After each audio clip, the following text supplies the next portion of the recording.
Well, joining me now to discuss the conflict in Israel and Gaza is a TV host and satirist, Bاسم Youssef. Bاسم, it's great to have you back on the programme. I wish it was under different circumstances. First of all, what is your reaction to what happened on October the 7th? Oh, it was terrible, of course. I mean, we kind of get our news kind of also secondhand because, you know, my wife's family, they live in Gaza. They have cousins and uncles there. And their house also was bombed. We haven't been able to communicate with them for the past 3 days. Communication are lost. So we don't know actually what is the how are they doing. But you know, we're used to that. I mean, it's just like it's very repetitive. We're used to that. We're used to them being bombed every time and moving from one place to the other. You know, it's just like those Palestinians. They're very dramatic. Israel killing us. But they never die. I mean, they always come back. You know, they're very difficult to kill, very difficult people to kill. I know because I'm married to one. I tried many times, couldn't kill her. I mean, there's a dark humour there, and I understand why. Because no, it's not dark humour. I try to get to her every time, but she uses our kids as human shields. I can never take her out. Again, I understand the humour, but to be serious, Bاسم, about this. Tonight, I will be serious. Now, I will be serious. I was watching your interview with Ben Shapiro, and I'll tell you one thing. Yeah. I think that Ben Shapiro is one of the smartest people who ever walked this earth. He's very, very smart. I follow him, and I believe everything he said. And when he came on your show, his solution was, and I quote, his solution was that the solution for this is for Israel to annex Gaza and to kill as many son of bitches as possible to make sure that this will never happen again. And anyone who called for a ceasefire will be a terrorist sympathizer. So God forbid, I don't want to be labeled as a terrorist sympathizer. So I agree with Ben Shapiro. I think we should kill as many son of bitches as possible. Well, let me, so okay, far, but Bاسm, let me... so far, 3,500 people were killed, including 5,000 son of bitches in the bombing of the Baptist hospital as we speak right now. 1/3 of those 3,500 were children. So my question to Ben Shapiro is, how many more son of bitches do we need to kill so Ben Shapiro is happy? Okay, because it changes Bاسm, from 1 year. It changes from one. I'm sorry that. Listen, I'm really at a disadvantage here. I'm looking at a camera. I don't see you. I can hear you on my ears. The reason I'm interrupting so is I think you might be. I think you're conflating different interviews with Ben Shapiro. He didn't use the phrase "sons of bitches" with me. Let me play to you what he actually said on my show. He did. Go back to your interview. No, he didn't. That was another interview. But let me play what he said to me here.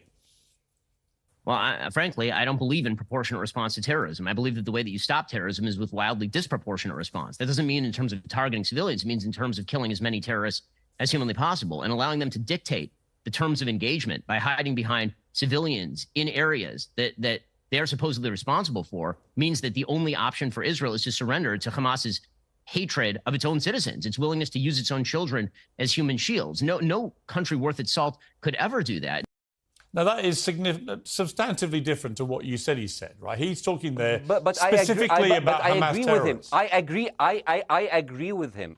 The thing is, the question is, what is a proportionate response? Because it has been different from one tier to another. So if you look to this graph, for example, this is the death of Israeli and Palestinians, and it's changing from 1 year to year. It's like fluctuating like crypto. So my question is today, what is the going rate today for human lives? I mean, 2014 was a great year for Ben Shapiro. 88 Israelis were died, and there was 2,329 Palestinians killed on the other side. That is one Israeli for 27 Palestinians. That is a very good exchange rate. What I'm saying is, what is the exchange rate for today? So you guys will be happy. That's my question. Well, it's not me. It's not me, guys. I'm not on either side. No, not you. Like when I say you guys, I say like the people on the other side of that. I know that you don't think like that, Piers. You're one of the good guys. But let me tell you something. I mean, the reason that I'm using this is that, I mean, I can't remember what happened in 2014, and there was no music festival, but there must be something. I mean, they must do something. It is their fault. It has to be something. I mean, 2018, 300 Palestinians died.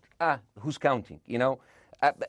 So the thing is, what my question is, let's find what is the exchange rate for human life today so we expect the future death of Palestinians and will be happy to it. My response to that would be this, Bاسm. I've thought carefully about this because I think it's very tricky for people like me to immerse ourselves into a conflict where we're not directly involved. And I thought carefully about what I feel about this. I feel that the scale of what Hamas did on October the 7th supersedes anything else I've seen in this conflict, really ever. The savagery, the butchery, the slaughter of 1,300 people, the shooting of babies, the 100%. kidnapping of grandmothers and so on. So if we can agree on that, which I think is inarguable, then the question then becomes, again, about proportion. I don't disagree that there's been a lot of bad stuff on both sides going back historically for decades. But if we agree that this was on a different level altogether, quite deliberately by Hamas, designed to provoke. No, here's my question. Let me ask you a question. And the question, because you raised it earlier about proportion. I honestly don't know what the proportionate response is. I honestly don't. I don't. I've been watching the airstrikes this week thinking... So what's your question? Well, I would ask you, if you were Israel, what would you... If I was Israel? If you were Israel and that had happened to you, what would you think would be the appropriate way for the country to respond? I would do exactly like Israel did, kill as many people as possible since the world is letting me do it. I mean, I can do it because I can, you know. But the thing is, you know what, I agree with you. And you know what, I'm going to be even ahead of you because I see the question coming. Do you condemn Hamas for the atrocity? Yes, I condemn Hamas. I condemn Hamas. I condemn Hamas is the source of all evil. They're a reason for everything. And you know what, let's for a minute imagine a world without Hamas. Right. What will this world look like? Let's give this word a name, and let's name this word the West Bank. Hamas has absolutely no control in the West Bank, and since the beginning of this year, only through August, 37 Palestinian kids were killed. No music festival, no paragliding, no Hamas. Since the occupation of the West Bank, 7,000 Palestinians were killed. No music festival, no paragliding, no Hamas. I can go on and on and on and on. No, but you don't need to, because in a way you're preaching to the choir. I've followed this crisis. Oh no, you're not preaching. So the thing is, like, well, in the sense that I know that what you're saying has validity. Of course, Piers. By the way, Piers. I am at a disadvantage here. I can hear you. I cannot see you. I am in a claustrophobic room, and so please cut me some slack and don't interrupt me and interrupt my points. Sure. So, because this has to be fair. Understand. Because if you want to only hear your opinion, I can just condemn Hamas and go home. I can do that. So, do you want to do that, or do you have a much more nuanced conversation? No, I absolutely want to have a nuanced conversation. I wasn't aware I was interrupting you. I thought I was letting you speak. Amazing. So let's. I mean, I would say I really applaud Israel for doing one thing that no military force in the world does. Because I heard Ben Shapiro and I heard Ron DeSantis, and they said Israel is the only military force in the world that warns civilians before bombing them. I mean, how fucking cute. That is so nice of them. Because with this logic, if Russian troops started warning Ukrainians before bombing their houses, we're cool with Putin, right? I mean, okay, Habibi, you have warned them, go invade. It's fine. You have done your job. I mean, the thing is, and I understand, and I also heard Ben Shapiro talking about Human Shield. So you remember my wife's family, they live in Gaza. So I asked them, I told them, when Israel give you the nice warning, the cute warning, does Hamas force you to stay in your home so you can be bombed and use as Human Shield? You know what, Hassan here, my wife's cousin, he's a loser, you know. He told me, you know, when I asked him, does that happen? He told me, no.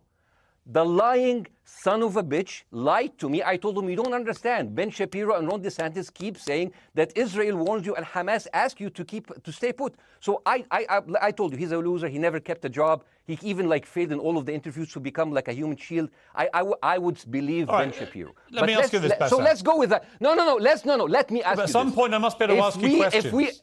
It's not a monologue for you, Bassa. If we agree that for the 14,000 casualties, I mean, who's counting, are Human Shield, does that mean that every single one of those civilians was standing, obscuring a military target behind them? Because that's a lot of weapons. I mean, Hamas is packing. No, of course it doesn't. And look, So there's some collateral damage. Lots of collateral damage. Yes. It's fine, yeah. You kill some to save some and then kill some more. Yeah, I agree. Yeah. Well, let me ask you this. Again, it comes back to proportionate response. When the world decided it had to get rid of ISIS because of the appalling butchery they were carrying out, it did so by also killing very sadly, a lot of civilians along the way by doing airstrikes against places which but killing civilians are inevitable. You said that in the beginning. My point is, it's inevitable. Yeah, but once Israel has decided that they want to get rid of Hamas, and Hamas is embedded with civilian population, I'm very concerned about what's going to happen next. I've written a column tonight saying, I remember the Iraq war, which I opposed, right? I remember all this. So my question for you is, what would you think would be an appropriate response by Israel to what happened? Well, these are years of disproportionate responses of Israel. Right. Did it solve the solution? Did it solve the problem? Did it work before, so it will work? What will be the surprise this time? What will be the twist that will make this work this time? What will be different this time? Seriously, I mean, like, this is only the last 15 years. I mean, because it's too many papers. I just got this. But how will this be different? And the thing is, I am so glad in the introduction that you mentioned the Iraq war. I applaud you, Piers, for saying that, because you were honest about it. You said that spreading lies like WMDs make people look at those people as less of humans, and they would accept the death of 1 million Iraqi, whether by sanctions or by invasion, right? You are a good man. This is amazing. And you know what is similar? Is when you spread the lies of 40 decapitated babies, although it was refuted. So what happens when people hear that, killing babies is horrible. But when you say decapitated 40 babies, you are planting a certain image with a certain trigger in people's mind. Who has said that?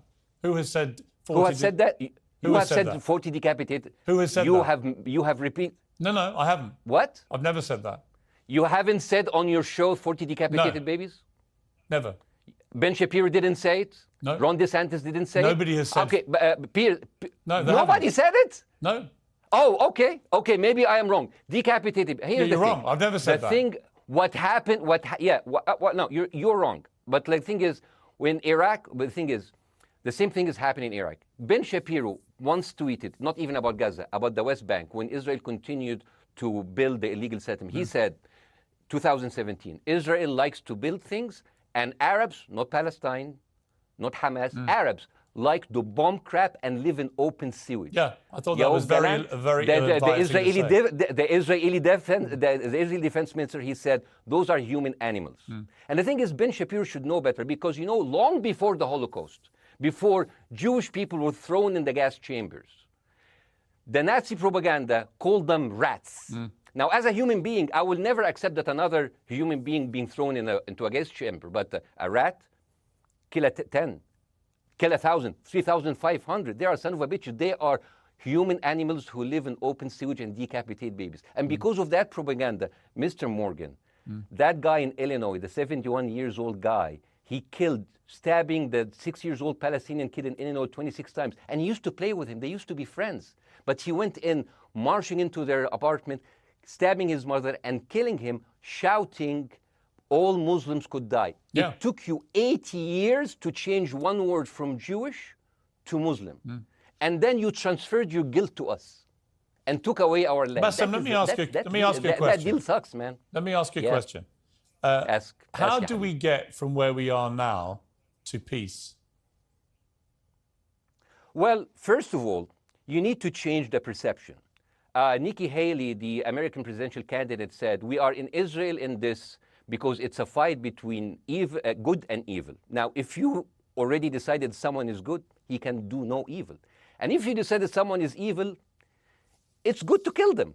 Killing them is good.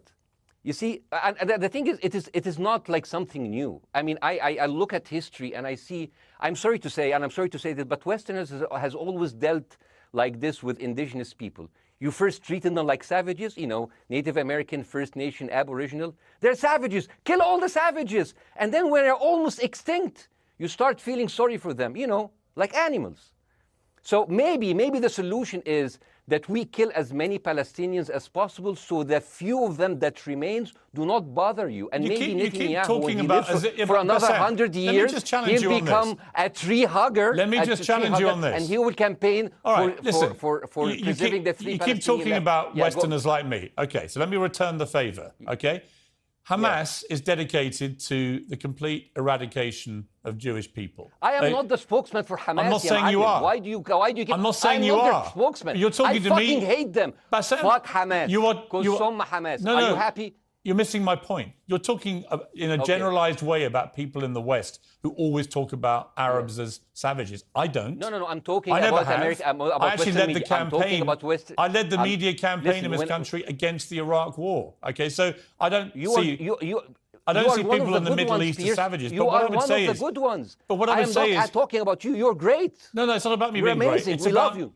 It's about the way Hamas behaved on October the 7th was like savages, like a pack of savages. It was the worst atrocity against Jewish people since the Holocaust. There has to be, of course, there has to be a response. They should be eradicated. My question for you is, notwithstanding the history, Bassem, what is the proportionate response? But I don't know. But there's no Hamas in the West Bank, and they're still dying there. So what's your excuse? I don't have any excuse. Okay, what's your explanation? Sorry, my earpiece went down.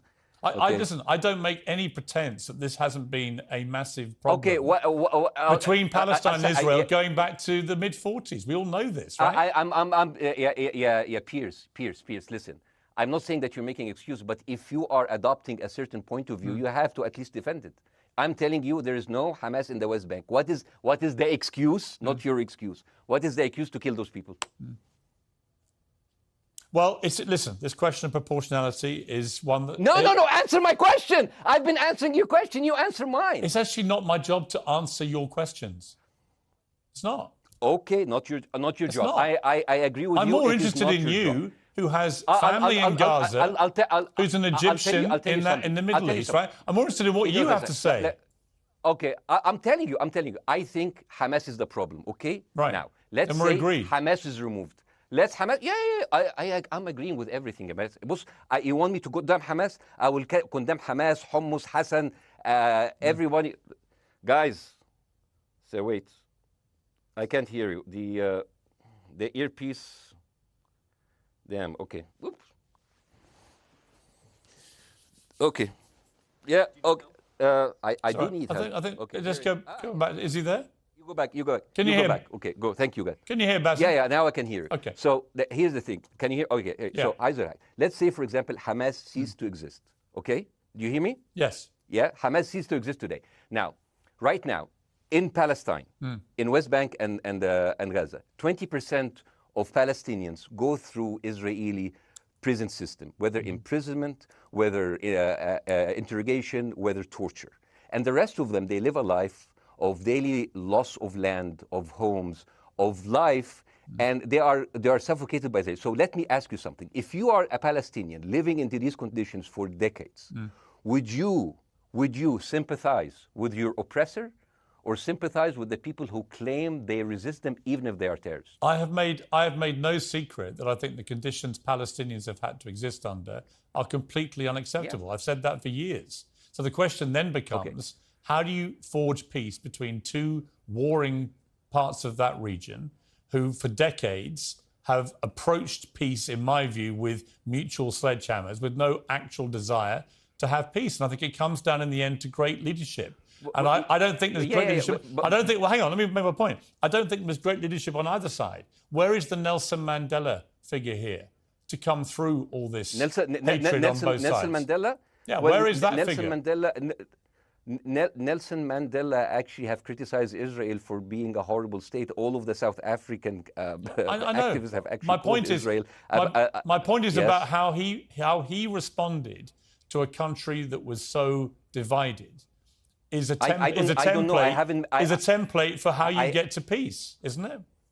I haven't met Nelson Mandela, so I wouldn't know. But there's a point. There's a very important point here. You know, I want to understand what is the logic of Israel carpet bombing Gaza. I mean, if there's a logic, if this will make Israel safe, I want to hear the logic. So if they continue bombing, what are they hoping to achieve? Well, I think we know what their stated aim is. Their stated aim is to eradicate and wipe out Hamas. They believe Hamas are living predominantly in northern Gaza. They also are aware they're living amongst civilians. So it's an incredibly difficult thing. As I said in my monologue, it is very, very difficult to see how they do this without massive collateral damage. So if I can understand this correctly, basically Israel is doing this to pressure the Palestinian community in Gaza to turn against Hamas. Is that right? I'm sure that's part of it, yes. That's part of it. So this is exactly what terrorist organizations do, because terrorist organizations will have no chance beating a whole nation in battle. So they terrorize and they kill the civilians in order to spread fear and terror so they can turn against their government to change their policy or to resign. You have just compared Israel with ISIS. No, I haven't. I don't see any comparison between It's going to be the headlines tomorrow. Mورجان, Israel is ISIS. Only amongst people who weren't listening. The comparison, which is more apposite, is ISIS and Hamas. They are both nihilistic terror groups intent on killing as many Jewish people and others as they can possibly kill. And you can't get peace with people like that. Absolutely. You know what? I'm going to do something that nobody done on your television. You know what I'm going to do on your episode? I'm going to pretend that I'm an Israeli citizen. I'm going to put myself in the place of an Israeli settler in the kibbutz. And I want to speak to my Prime Minister, Benjamin Netanyahu. Mr. Benjamin Netanyahu, I have voted for you because you have promised us peace and prosperity and security. On the 7th of October, those son of bitches Hamas, they went into the fence that is regularly heavily guarded. Usually if there's like a dove that comes close to it, it will be shot. Those people went in and they went for 6 hours before IDF forces was deployed, killing our friends, our families, kidnapping our grandmothers and babies, and went in.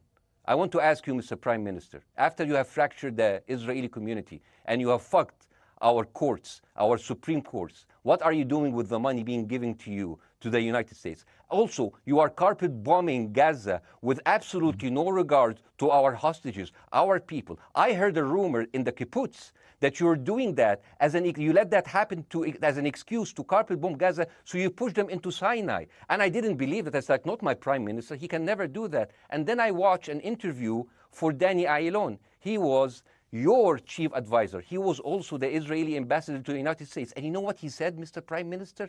He said that the solution for those Palestinians is to go into a vast land of Sinai and live into tent cities temporarily, temporarily, wink wink, until we build Gaza again, and then we invite you back.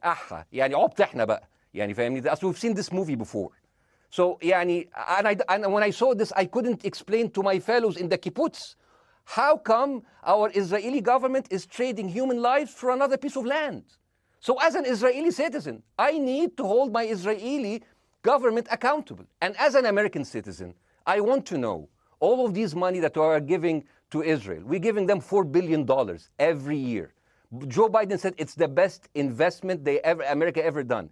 Well, if I am in the place of Joe Biden, I would say, sorry, don't speak. I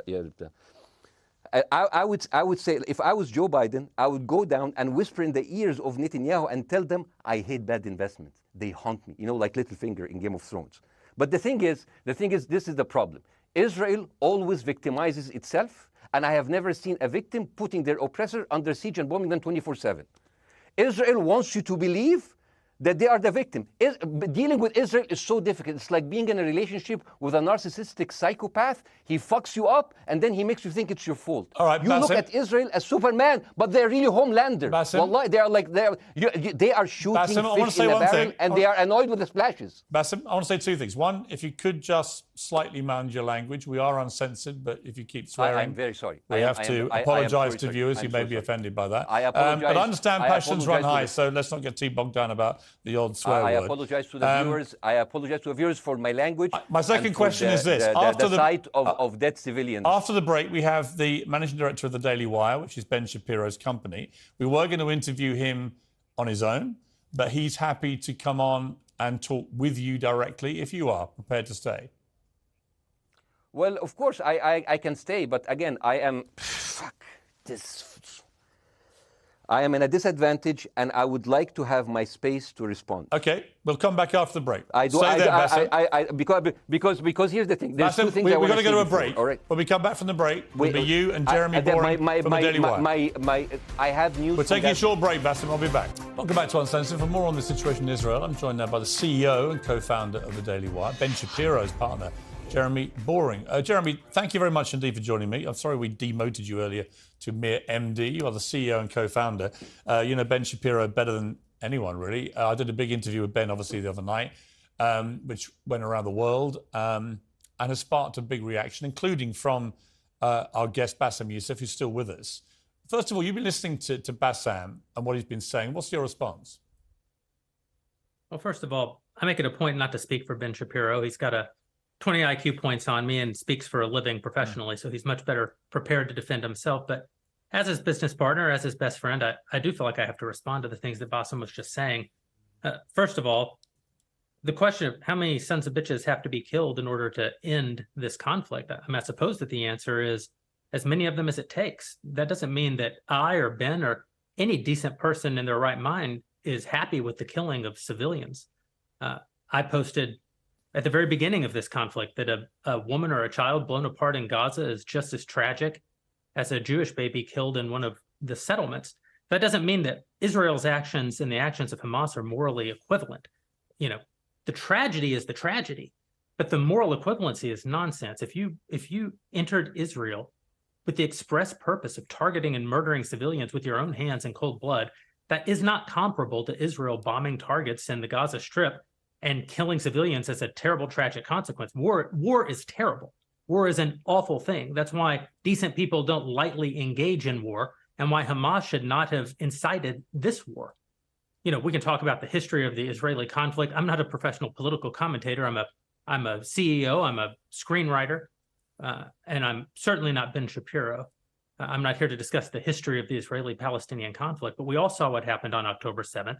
And the idea that Israel was not going to react severely to that, or that Israel should not react severely to that, is ludicrous. And Jeremy, let me ask you the question. Ben Shapiro should be a moderating voice, that Ben Shapiro should be, saying, no, Israel should not respond in this situation. That's nonsense. Let me ask you, though, Jeremy, the question which I think is the big question.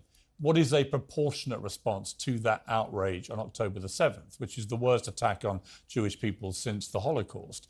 What is proportionate? If it's true, as reports are suggesting tonight, that there may have been a hospital hit by an Israeli strike and up to 500 people or more have died, that would seem to me, if that is verified, and it's not verified yet, we don't know exactly what has happened other than there's been a hit on this hospital. But if that is verified to have been an Israeli strike, that will strike many people as disproportionate. Certainly. Well, first of all, I don't know what a proportionate response is or why we would want it. I suppose a proportionate response would be for 3,000 Israelis to go through the fence, gun down innocent Palestinian women and children, burn their bodies, burn them alive, take hostages, rape their women. No one wants a proportionate response. No moral person could possibly call for a proportionate response. The purpose of war is to defeat your enemy. The West has, in my lifetime, forgotten the purpose of war because the true cost of war is so terrible. The last time the West engaged in war and won it was World War II, and they did it through incredible brutality. They did it by bringing their enemies to heel. That is not a thing to That's not a thing to rah-rah about. That's not a thing to look forward to. As I said, all decent people should avoid war. But I think the sort of lie of the post-World War II, the post-war consensus lie, is that somehow war in which you kill a bunch of people and don't secure victory is morally superior to war where you do secure victory. I would say that the only way to morally justify a war is to win it. Otherwise, the very argument that brought you into the war, this enemy must be defeated, ends up being proven a lie. I mean, Afghanistan, I think America had every right to go into Afghanistan. The Taliban was harboring Osama bin Laden and al-Qaeda. Al-Qaeda flew planes into buildings in the United States, killed thousands of our citizens, brought the nation into untold agony, pain, and horror. America had every right morally to go in and destroy the Taliban and destroy al-Qaeda. Yeah, but I would argue, the Taliban now rules in Afghanistan. The war was not won. But that's my point, actually. I've done a column about this tonight for The Sun here in the UK, which is I was editor of a newspaper when the Iraq war happened. I opposed it very aggressively as the editor of the paper. And sadly, we were borne out by events. It was a complete disaster, the Iraq War, in my view. It was illegally contested, I think. And the consequences were appalling in terms of loss of life, 1 million people, in terms of ISIS being allowed to breed and create their merry hell around the world, in terms of complete dismantlement of Iraq itself as a functioning country.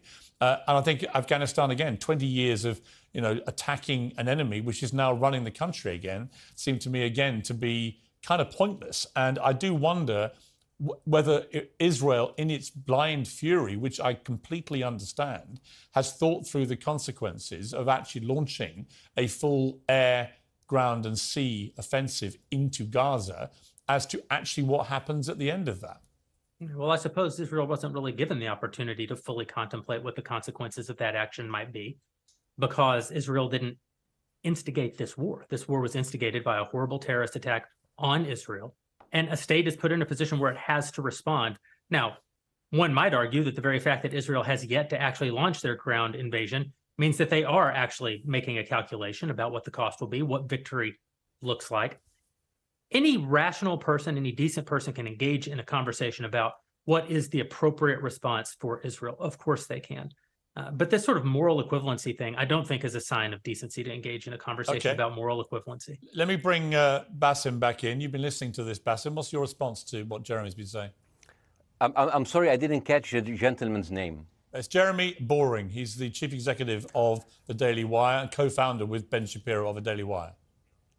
Hi, Jeremy. Please say hello to Ben Shapiro, and please tell him that I do think he is the smartest person to ever walk the earth. Thank you so much. So, as a response to Jeremy, I agree with everything you said. I mean, what is disproportionate? I mean, he just used the examples from Second World War and America, showing that civilian casualty is, I mean, I heard his voice. He was very sad, and as he was telling us, it is so inevitable to kill so many civilians because it's something that we cannot avoid. I hear the sadness in his voice, and I know that it's a very difficult decision to kill all of these civilians, because that's for a higher cause. And I understand, but my question, I have two questions.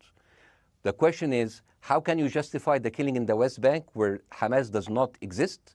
And if the disproportionate response during over all of these years have actually worked, what will be new this time that did not happen before? I just want to. That was my question. Okay, that was my question. I'm gonna. Okay. So now, if I ask the question, can I say something on my side? Well, a little bit personal. Baasim, with respect, a little bit personal. Baasim, with respect, I gave you half the show to have your side. Jeremy's had a lot less time. I'm going to have to. You want me to leave? Baasim, I'm going to have to let you go because we've been on there with you for 40 minutes. Okay. Bye bye. But listen, bye. I would like to talk to you again, and thank you for joining the program. I appreciate it. Oh, by the way, my wife's family is all right, and they sent us a house. It's bombed. It's beautiful. It's going to be a good like Halloween theme. So I'm very sorry for what your family are going through in Gaza, and I mean that very sincerely. By the way, I don't know. I don't know I don't know him. By the way, I haven't actually met them. They didn't even come to my wedding. They couldn't because they are stuck in Gaza. Okay. And she never saw them because, Gaza is not a destination. Baasim, as I say, we hear their voices, and it's they die. It's fine. It's fine. Baasim, I wish your family all the very best. Thank you for joining me. I appreciate it. I don't. Thank you.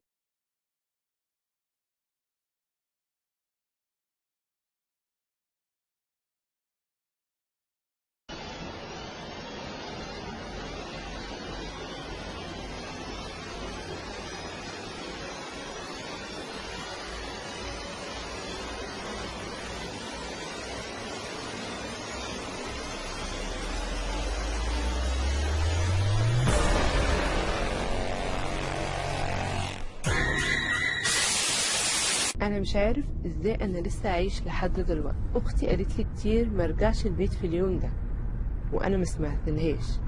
كان اليوم ده حفلة عيد ميلادها، وللأسف يوم عيد الميلاد كان يوم الاثنين.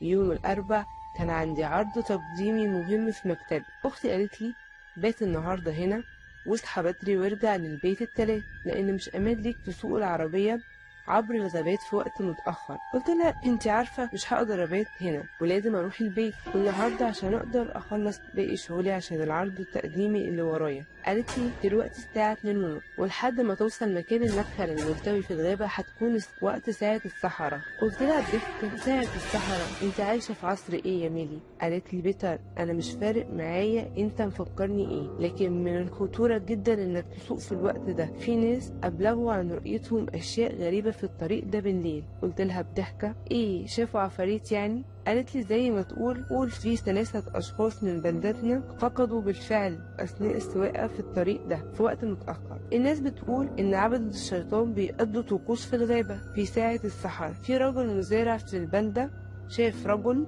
بيعبر الطريق وكان لابس على راسه غزالة. قلت لها ده بجد؟ والله يا ميلي أنا عايش في العصر الحديث، وبغض النظر عن القصص المخيفة اللي بتقوليها دي أنا هسوق وهروح الليلة، وكل تخويفك ليا ده بيخليني مصر اني اروح الليله. عرفت ميلي ان كلامها مش هيجيب معايا نتيجه واستسلمت. اخدت الجاكيت عشان اتحرك للبيت لان العرض التقديمي ده بالنسبه لي مهم وحاجه كبيره جدا ولازم اركز في شغلي. ميلي رافقتني للباب وقبل ما غادر بستني على خدي وقالت لي بغض النظر عن اللي هتشوفه في طريقك ما تخرجش من عربيتك. قلت لها اوكي.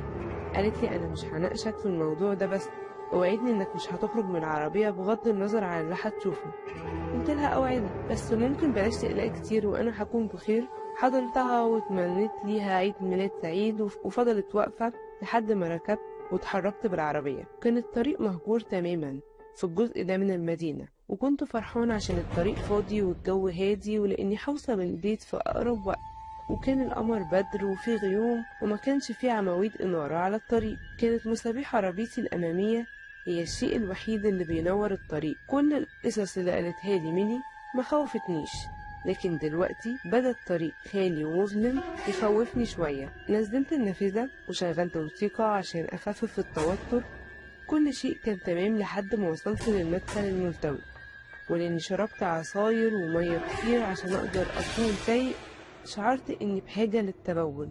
ما كنتش عايزة أقف في نص الطريق بس دي حاجة طارئة. وقفت العربية وخرجت واتمشيت للغابة عشان أخفف بعض الوزن وكنت بتبول لحد ما سمعت صوت كما لو كان في شخص بيجري نحوي بأقصى سرعة. كنت خايف واتضيرت لقيت شخص غامض اتحرك على الجانب الآخر من الطريق وبسرعة ظهر راجل يرتدي ملابس غريبة جدا في الظلام وكان واقف على الجانب الآخر من الطريق وما كانش سريع جدا.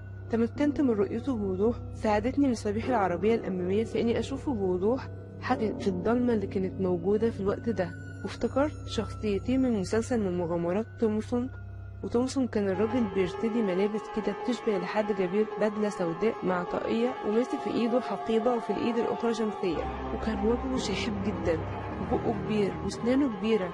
الأجواء كانت مخيفة بسبب ظهوره المفاجئ واللي أصابني بالقشعريرة. ولو ما كنت اتبولت على نفسي. ما كنتش عايز أظهر إني خايف لأني كنت واقف خارج عربيتي على بعد أمتار وما قررتش أقوم بأي عمل غبي. حاولت أجمد نفسي وكلمته قلتله أنت محتاج مساعدة؟ الراجل مردش عليا.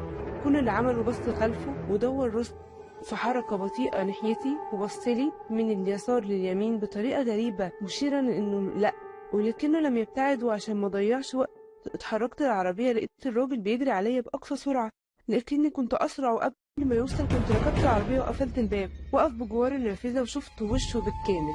كان داهن طلاء أبيض على وشه وما كانش عنده حواجب وعيونه كانت كبيرة ولونها أزرق.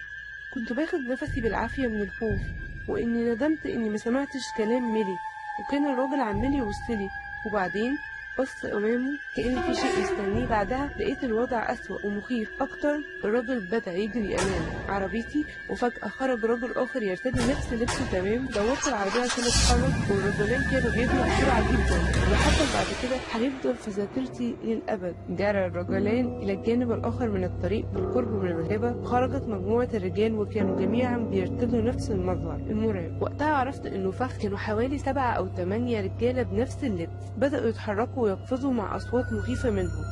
وظهر الرجل داخل الغابة أضاء ضوء أحمر متوهج. وفي الجانب الآخر من الطريق لقيت رجل طويل يرتدي راس غزالة مع قرون ضخمة عدى أمام العربية في الاتجاه للمجموعة. وأثناء مشيه بص في وشي وشعرت إنهم جميعا مستنيين الفرصة للوصول ليا. ومجرد ما وصل الراجل ليهم دوست بنزين واتحركت في أقصى سرعة، وموقفتش بالعربية لحد ما وصلت البيت، وما قدرتش أنام طول الليل، واستمريت في الخروج من نفسي خوفا من هؤلاء الرجال اللي لابسين بدل سودا على إنهم ممكن يكونوا تبعوني للمنزل. والحمد لله ما تبعونيش. وأنا بقول لأي حد بيقود عربية بجوار الغابة والمدخل الملتوي بعد منتصف الليل ما تخرجش من عربيتك، لأن لحد دلوقتي محدش عارف مين الرجال اللي بتظهر في الغابة وفي الليلة المخيفة دي. أعتقد إنهم كانوا بيدوروا على شخص ضد تضحية لأداء الطقوس المخيفة.